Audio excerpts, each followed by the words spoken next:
Vocês estão bem? Vocês estão preparados? Sim. Ah, gostei de ver. Obrigada. Semana que vem nós não teremos culto para aqueles que não estarão junto com a gente no retiro. A igreja vai dar início no sábado até terça-feira, um período ali na Colônia Veneza. São todos convidados a passarem o dia com a gente ali. E vai ser o 24º retiro lá. Há 25 anos atrás, 25, nós somos para o primeiro, só no 24º, porque na pandemia a gente não fez. Quem foi no primeiro? Tem alguém aqui que foi no primeiro? Olha lá. Mas a criançada cresceu correndo ali naquele espaço. E é muito bom a gente olhar para trás, né, e vermos que estamos há tanto tempo juntos ali. É realmente um lugar, quando a gente revisita as fotos do retiro, gente, é divertido demais. Todo mundo muito pititico, e depois esses jovens que a gente vê hoje, as mães devem se lembrar a primeira vez que levaram seus filhos no retiro, aquela bagunça, aquela tralha. E agora a gente vai chegando numa outra fase da igreja também. E é muito bom. Eu estava pensando um pouco sobre isso, sobre as nossas memórias, né? Eu sei que existem pessoas mais saudosas do que outras, né? A nossa diversão lá em casa é sentar na mesa, ficar lembrando das coisas passadas, contar a história das meninas quando eram crianças. A gente tem memória que parece que tem cheiro, não tem? Que você sente a sensação, é coisa muito boa, muito gostosa, essa parte. Tem gente que é detalhista, que lembra do passado, com as riquezas dos detalhes, que lembra de tudo o que viveu. E conforme a idade vai avançando, que parece que a gente tem mais passado do que futuro, eu não, eu estou no meio, eu vou até os 100 e tantos anos, mas o pessoal que se sente mais envelhecido, a gente começa a dar mais valor para as coisas que a gente viveu, né? Parece que as coisas elas acendem na nossa mente. E a gente tem muita história para contar, tem muita coisa boa para contar. E eu estava pensando muito sobre as nossas memórias e como elas influenciam na nossa identidade. Eu sei que algumas delas a gente bloqueia, são coisas ruins, coisas que a gente não quer se lembrar, coisa que faz parte da vida da gente e a gente tem então como uma proteção. Mas a gente ouve dizer por aí que o brasileiro tem memória curta. Vocês ouvem falar isso? A gente ouve muitas vezes isso dentro de uma atmosfera política, de uma retórica ali cultural, mas a verdade é que o brasileiro gosta de colocar a memória no lugar errado. Se você perguntar para alguém aí, a pessoa vai saber a escalação da seleção de 1970, vai saber as músicas todas do comercial da Bala de Leite Kids, a melhor bala que há, vai lembrar dos personagens das novelas que passaram em 1990. A gente desloca a nossa memória das coisas que talvez a gente precisasse guardar para não cometer os mesmos erros. A gente tem memória curta, mas para outras coisas a gente vai deixando que a nossa mente se lembre. O problema não é a ausência da memória, é quando a gente desloca essa nossa memória para as coisas que não são importantes e vitais. E esse deslocamento da nossa memória também acontece nas coisas espirituais, também acontece no nosso relacionamento com Deus. Você já reparou para pensar, parou um minuto para perceber, que como em momentos difíceis da nossa vida, fica mais difícil da gente crer? Os momentos mais decisivos, os momentos em que a gente tem desespero, os momentos que a gente tem crise de fé, o momento que a gente talvez mais precisasse, a gente se sente vazio. A gente não sabe como confiar. Quando tudo dá muito errado na nossa vida, a gente tem medo. E isso não é uma característica nova. Eu estou estudando o livro de Êxodo, então é muito interessante ver a similaridade daquele povo, da história daquele povo que está registrada nas Escrituras com a nossa vida. A nossa vida é individual, a nossa vida como igreja. E quando a gente olha para aquele povo, a gente vê que no momento que apertava o calo deles, quando faltava alimento, quando eles tinham sede, Ao invés de eles se lembrarem do poder de Deus, das 10 pragas, deles sendo livres das mãos dos egípcios, do mar vermelho se abrindo, eles ficavam falando: Deus nos trouxe aqui para a gente morrer. Moisés, você trouxe a gente aqui para morrer. Eles se esqueciam do poder de Deus. E a Bíblia aponta na palavra uma construção intencional de uma memória que pode sustentar a nossa fé.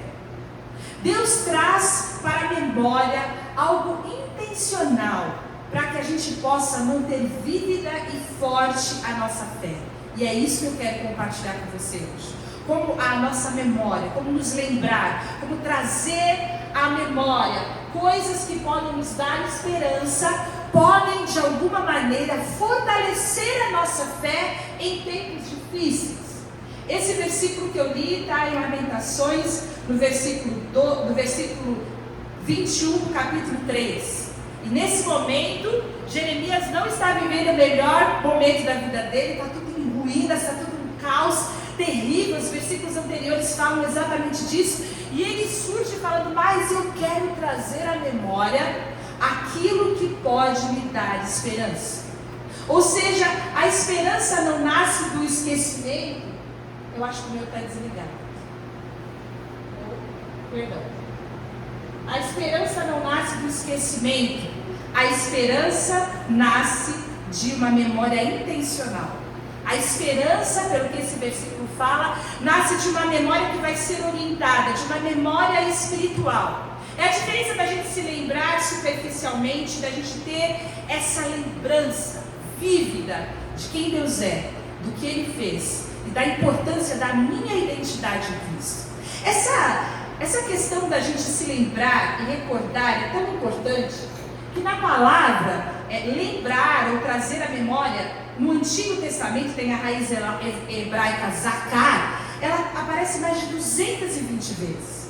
No Antigo Testamento, ao longo da vida do povo de Deus, Deus inúmeras vezes fala: vocês precisam se lembrar. Vocês precisam trazer à tona. Vocês precisam manter vivo na mente de vocês. No Novo Testamento, a palavra é grega, memoneu e anamnesko, que parece com a amnésia. Essas palavras gregas aparecem de 30 a 40 vezes. É um tema central nas Escrituras. Deus quer que a gente se lembre. Por quê? Porque quando o calo aperta, é fácil a gente esquecer de onde a gente veio, é fácil a gente esquecer quem nos chamou, é fácil a gente esquecer o que Deus já fez. Quando a gente julga alguém, por exemplo, quando a gente estabelece um juízo, um julgamento, uma crítica à vida de alguma pessoa que às vezes está com alguma dificuldade no desenvolvimento espiritual da vida dela, a gente se esquece de onde a gente veio. A gente se esquece das coisas que Deus nos livrou, do quanto a gente já caminhou. Quando a gente decide desobedecer, quando a gente está fraco na nossa caminhada, na nossa jornada de missão e de ministério, a gente se esquece de quem nos chamou. A gente se esquece do nosso chamado, do nosso propósito. E muitas vezes, quando a gente não vê saída, numa situação que está absolutamente fora do nosso controle, a gente se esquece do que Deus já fez na nossa vida. Eu tenho certeza que se a gente puxasse uma memória de algo poderoso, de algo vigoroso, de algo que Deus fez, transformando uma situação, uma circunstância na nossa vida, cada um de nós aqui teria algo para se lembrar, teria algo para contar, teria uma história, uma intervenção divina de Deus na sua vida, onde você orou e a resposta chegou, e a sua vida foi transformada porque Deus veio em sua direção.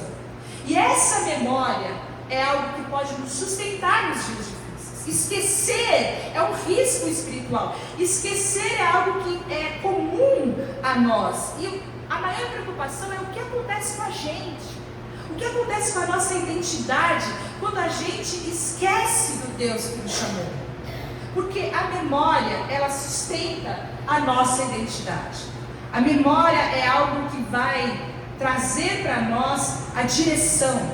Deuteronômio 8:2 fala: lembra-te de todo o caminho pelo qual o Senhor teu Deus o criou. E quando a gente olha de novo para esse povo, Deuteronômio está dentro desse contexto do povo de Deus, que saiu, foi livre ali do Egito, sendo conduzido para Canaã, para a terra prometida.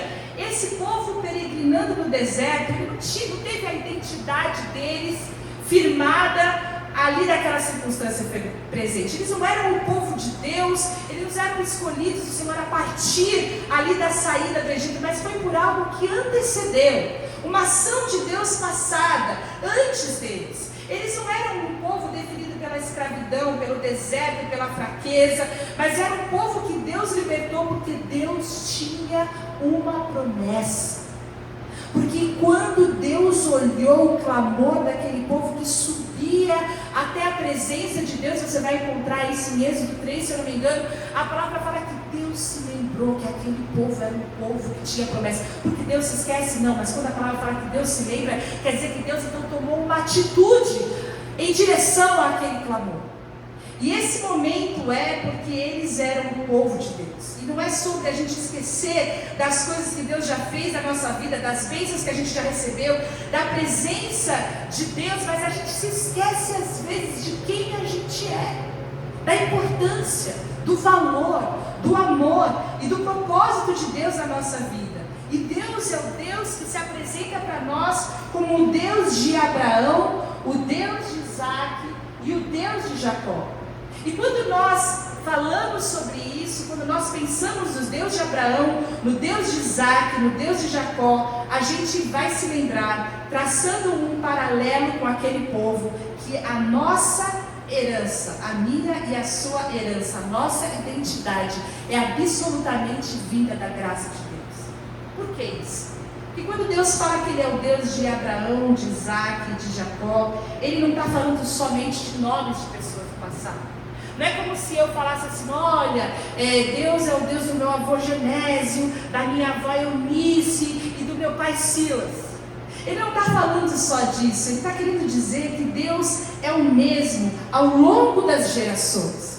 Que Deus permanece o mesmo, independente de nós.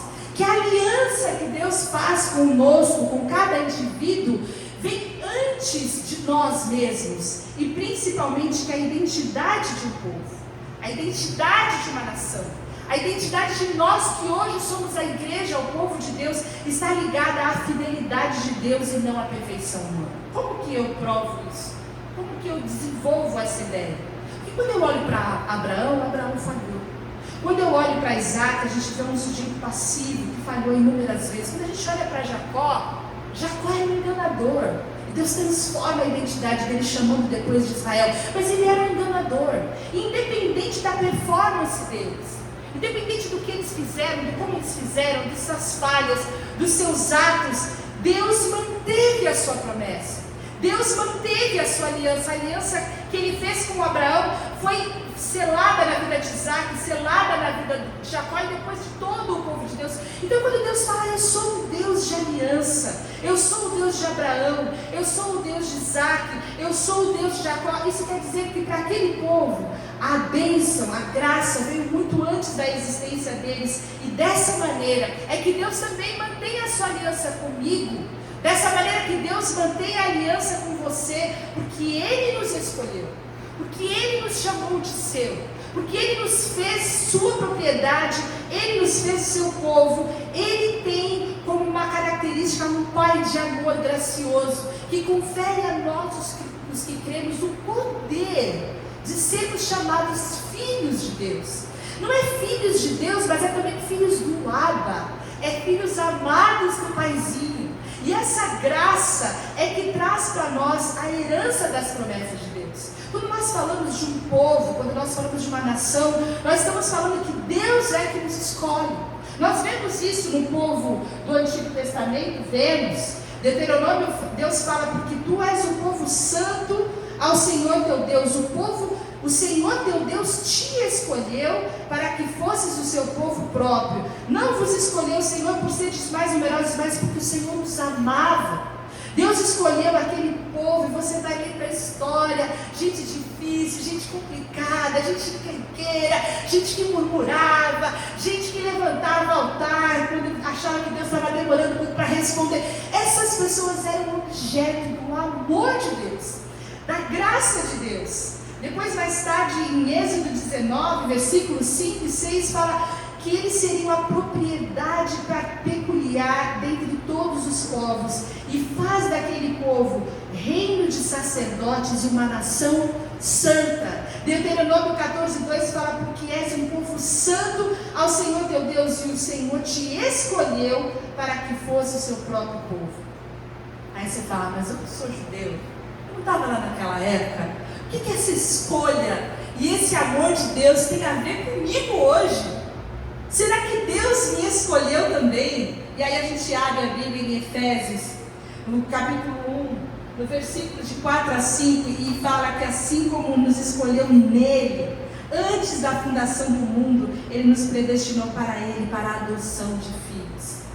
A nossa identidade de filhos de Deus é uma herança da graça de Deus. Nós não somos filhos de Deus, nós estamos vinculados com Deus por causa dos nossos méritos, porque a gente acerta em meia dúzia de coisas ali. Não é por isso, é porque Ele nos escolheu e Ele nos fez o seu povo, e essa é a nossa identidade. 1 Pedro 2, 9 e 10 fala: vocês são uma geração eleita, sacerdócio real, a nação santa, o povo de propriedade exclusiva de Deus.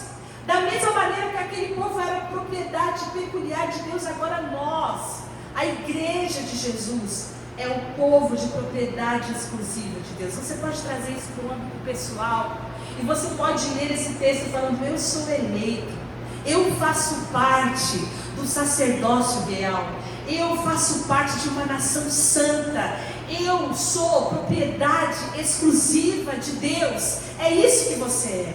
Às vezes nós nos atordoamos com muitas mentiras que o diabo fala a nosso respeito.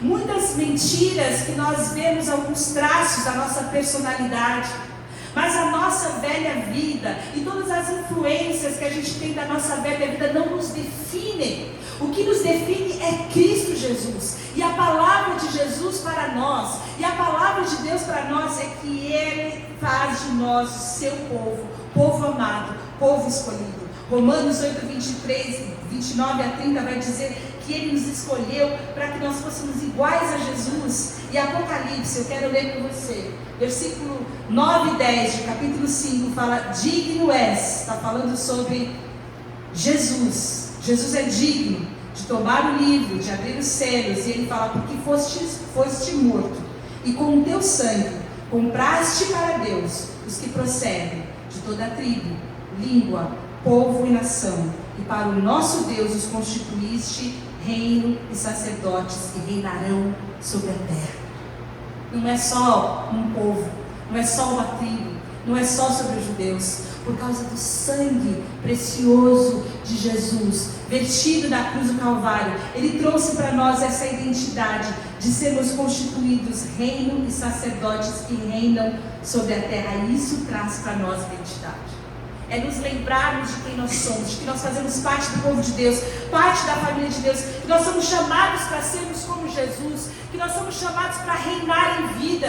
Esse chamado de Deus é que deve arder nos nossos corações. Mas o que acontece quando a gente se esquece disso? Quando a gente não consegue trazer à nossa memória quem de fato Deus diz que nós somos? O que acontece quando nós estamos tão atolados nos nossos problemas, nas nossas angústias, nas nossas aflições, que a gente olha para frente, a gente não vê uma luzinha no fim do túnel, quando não há nenhuma esperança? Nesses dias, nos dias que são considerados os dias maus, nós precisamos nos lembrar de Deus e precisamos entender que o esquecimento, ele produz uma grande crise de identidade. Quando nós esquecemos de Deus, nós esquecemos de quem nós somos. Quando nós esquecemos de Deus, nós esquecemos do propósito de Deus na nossa vida. E sempre que Israel, aquele povo teimoso, se esquecia, a palavra fala que eles desejavam voltar para o Egito. Eles se esqueciam, eles começavam a negociar com os ídolos. Eles se esqueciam e eles perdiam a distinção entre o santo e o comum. E o Egito era um lugar de escravidão, o Egito era um lugar de exílio, o Egito era um lugar subiam até a presença de Deus, era um lugar de uma identidade falsa. Eles eram o povo de Deus, mas eles não estavam vivendo na potencialidade daquilo que Deus os tinha chamado. Eles estavam no lugar errado, fazendo o que era errado, e eles não tinham liberdade nem para prestar culto. Era um lugar de uma identidade falsa. E no momento do apego, eles queriam o Egito de volta. No lugar do apego, eles queriam voltar para serem escravos. E isso é igual a gente. Quando a gente passa por alguma crise, quando a gente passa por alguma dificuldade, e a gente se esquece de quem nós somos, a gente quer voltar para o pecado. A gente olha para a nossa vida e começa a criar ídolos no nosso coração, porque a gente não tem essa verdade de sermos verdadeiros adoradores. A gente começa a relativizar a santidade. A gente relativiza o pecado. A gente não discerne o santo e o profano. Isso não é tão pecado assim, isso aqui era pecado naquela época. Agora as coisas são diferentes, agora está mais liberado aqui. E essa relativização é muito semelhante àquilo que eles viviam. Esquecer o que Deus fez na nossa vida gera uma crise de identidade, gera medo do futuro, a confusão de quem nós de fato somos. A gente quer voltar, e a gente quer viver a velha vida, porque nesse momento as coisas não estão acontecendo. A gente se esquece que nós somos um reflexo da glória de Deus. Quando a gente fala de adoração, a gente está falando de contemplação. E o mundo só pode ver Deus através de mim e de você. O mundo só pode conhecer a glória de Deus através de mim e de você. E essa também é a nossa identidade. Aí você fica falando, mas essa história de glória, eu só consigo imaginar meio que uma luz, uma força, mas é tudo meio difícil de compreender. E eu gostei de uma definição que eu ouvi nessas semanas acho que do Douglas Gonçalves, que fala que a glória é uma reputação. Tornar a glória de Deus conhecida é tornar a reputação de Deus conhecida. É saber que na sua identidade, ali onde você está plantado, a cada decisão que você faz, cada vez que você abre a boca, cada vez que você reage, cada vez que você se expressa, cada vez que você se manifesta, ali você é uma carta viva. Você está expressando a reputação de Deus. Você está revelando quem Deus é. E essa é a nossa identidade. Nós revelamos a reputação de Deus ao mundo.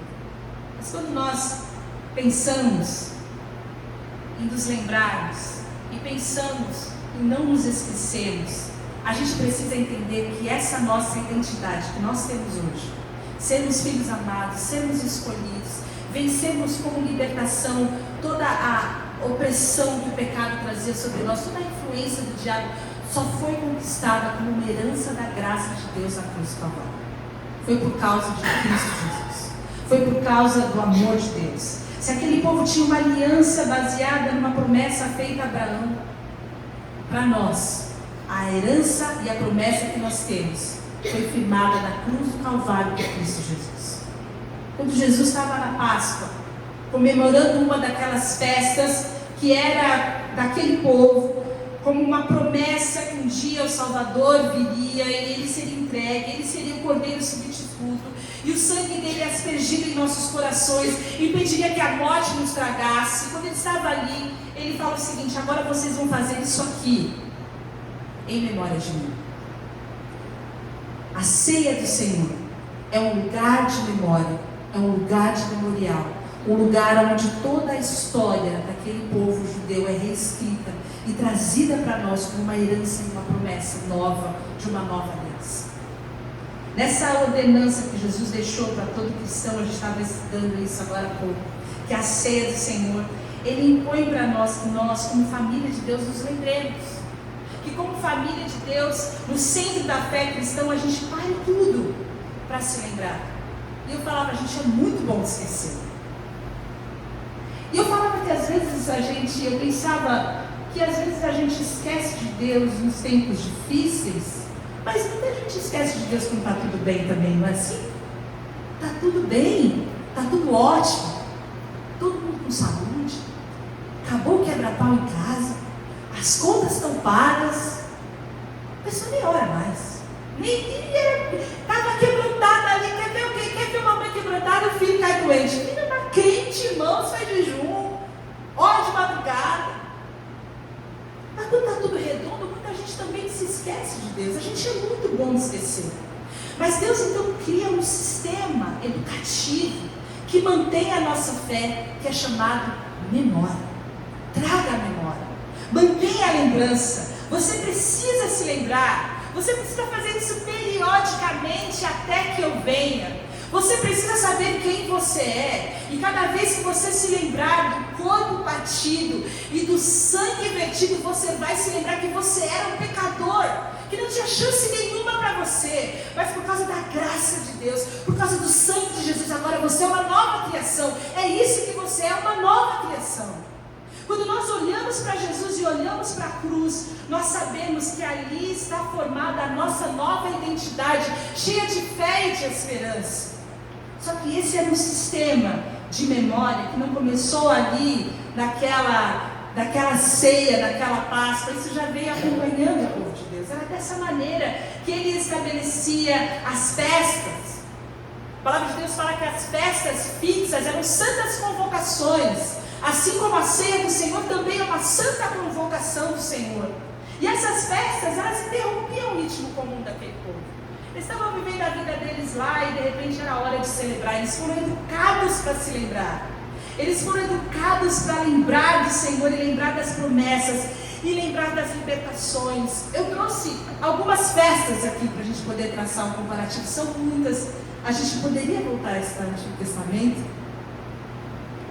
Mas a Páscoa, ela lembrava da libertação do Egito, do sangue que protege do julgamento, da presença de um substituto, da graça de Deus. E a mensagem da Páscoa é: vocês não são escravos, vocês foram resgatados. A festa dos pães ázimos lembrava a pressa da libertação, a separação do velho fermento, porque o pão não podia ter fermento. E a mensagem é: uma nova vida exige uma ruptura com o passado. Tem mais duas festas que eu quero lembrar com você, que é a festa das primícias, que lembrava que tudo vem de Deus e que a colheita inteira pertence a Ele. E a mensagem é: o futuro está garantido porque Deus age em nosso favor.